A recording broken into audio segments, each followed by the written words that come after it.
So hello good morning guys, welcome back to the new video. So guys आ चुके हैं एक और वीडियो के साथ। दोस्तों आज के इस वीडियो में बनाने वाले हैं रुणीचा सरकार बाबा रामदेव जी का एक बेहतरीन पेंटिंग। सो गाइस आज के इस वीडियो में ये पिक्चर हम बनाने वाले हैं।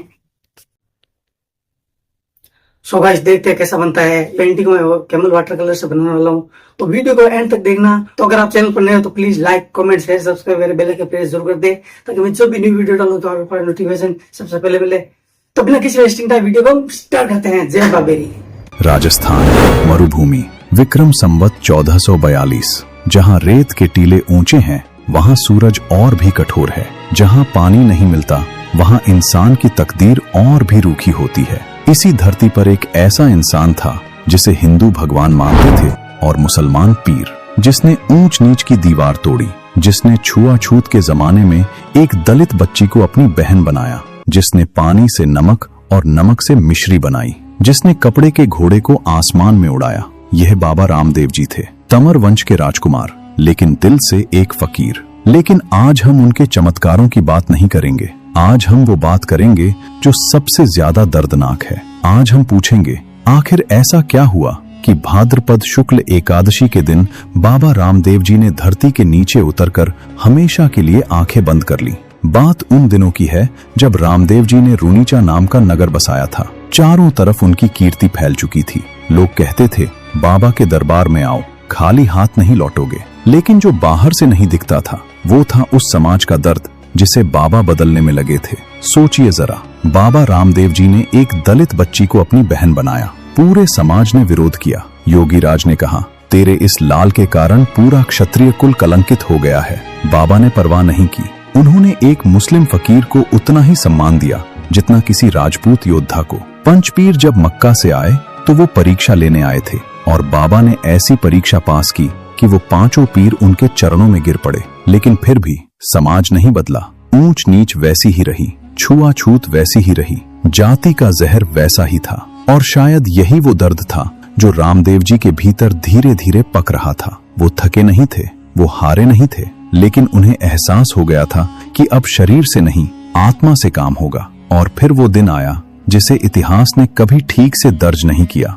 भाद्रपद शुक्ल दशमी, बाबा रामदेव जी के समाधि स्थल की खुदाई शुरू हुई। लेकिन तभी वहां एक स्त्री आई, नंगे पांव, आंखों में आंसू नहीं, चेहरे पर एक अजीब सी शांति। यह डालीबाई थी, वही डालीबाई जिन्हें बाबा ने एक खेजड़ी के नीचे छोड़ी हुई नवजात बच्ची के रूप में उठाया था। वही जिसे मेघवंश की होने के कारण समाज ने कभी स्वीकार नहीं किया था। वही जिसने अपनी पूरी जिंदगी बाबा के चरणों में समर्पित कर दी थी। डालीबाई रुकी। उन्होंने कहा यह समाधि मेरी है। पूरा गांव सन्न रह गया। बाबा रामदेव जी ने खुद पूछा, बहन तुम कैसे कह सकती हो?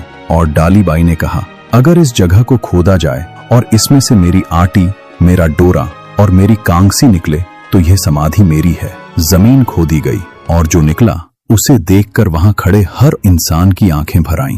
आटी, डोरा, कांगसी और एक पत्थर का कंगन। डालीबाई ने अपना अधिकार साबित कर दिया था। बाबा ने अपनी मुंहबोली बहन का हाथ थामा, मुस्कुराए और बोले, ठीक है बहन, पहले तुम। और भाद्रपद शुक्ल दशमी को डालीबाई ने पहले जीवित समाधि ली। अगले दिन एकादशी को बाबा रामदेव जी की बारी थी। लेकिन उससे पहले उन अंतिम दिनों में बाबा रामदेव जी ने एक आखिरी चमत्कार किया। उनके भाई वीरमदेव जी की पत्नी की प्रिय बछड़ी मर गई थी। वीरमदेव ने अन्न जल त्याग दिया। बाबा वहां गए जहां उस बछड़ी की खाल एक झाड़ी पर सूख रही थी। उन्होंने अपना चिमटा उठाया, उस सूखी खाल को छुआ और कहा, जा अपनी माँ से मिल। और वो बछड़ी जो मर चुकी थी उठ खड़ी हुई। यह चमत्कार था, लेकिन इससे भी बड़ा संदेश था। बाबा यह कह रहे थे, जो मर जाता है वो खत्म नहीं होता, जो शरीर छोड़ देता है वो अदृश्य हो जाता है, लेकिन समाप्त नहीं होता। और यही संदेश उन्होंने खुद अपनी समाधि से दुनिया को दिया। भाद्रपद शुक्ल एकादशी, रुणीचा में हजारों लोग जमा थे। रोने की आवाजें थीं।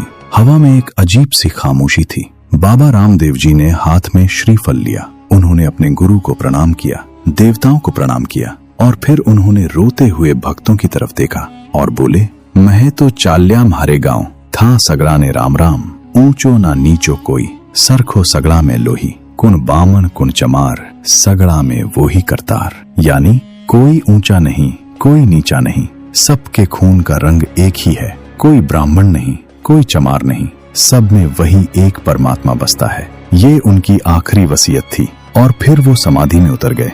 बाबा रामदेव जी की मृत्यु नहीं हुई थी, उन्होंने खुद अपनी विदाई की तारीख चुनी थी, खुद अपना स्थान चुना था और खुद ये तय किया था कि वो शरीर से नहीं आत्मा से दुनिया का काम करेंगे। 600 साल बाद भी उनके दरबार में खाली हाथ कोई नहीं लौटता और यही उनका सबसे बड़ा चमत्कार है। जय बाबा रामदेव जी, जय राम सा पीर।